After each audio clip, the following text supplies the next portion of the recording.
पाहताय प्रहार टीव्ही, सत्यमेव व्रतम।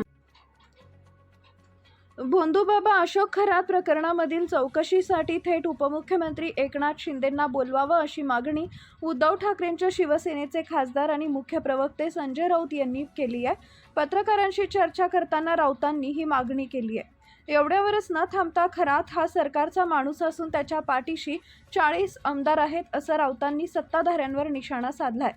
दीपक केसरकर यांना चौकशीसाठी बोलवा, उपमुख्यमंत्री एकनाथ शिंदे यांना चौकशीसाठी बोलवा, खासदार सुनील तटकरे, रुपाली चाकणकर यांचीही चौकशी करा, अमित शहांपर्यंत अशोक खरात कसा पोहोचला याची चौकशी करा अशी मागणी संजय राऊतांनी केली आहे। अशोक खरात मंत्रालयातील अनेक मंत्र्यांच्या कामामध्ये हस्तक्षेप करत होता असा दावाही राऊतांनी केलाय।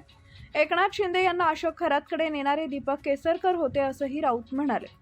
अशोक खरात हा भोंदूबाबा तर आहेच, पण त्याच्या संपत्तीबाबत सरकारनं उत्तर द्यायला पाहिजे। खरात सरकारचा माणूस आहे, त्याच्या पाठीशी 40 आमदार आहेत असा टोला राऊतांनी लगावलाय।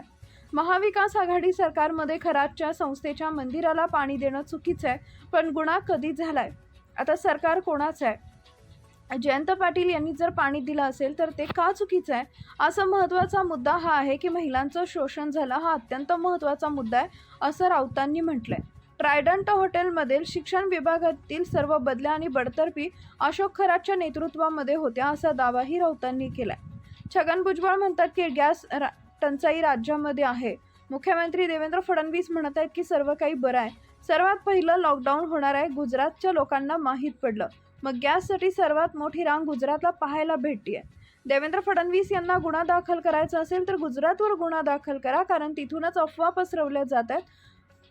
अशोक खरातची पोलीस कोठडीची मुदत आज संपतीये, त्याला उच्च न्यायालयामध्ये हजर केलं जाणार आहे। आज न्यायालयाने या प्रकरणावर काय निकाल देणार हे पाहणं महत्त्वाचं ठरणार आहे। मात्र न्यायालय पुन्हा पोलीस कोठडीची मुदत वाढवून देईल अशी दाट शक्यता व्यक्त केली जाते।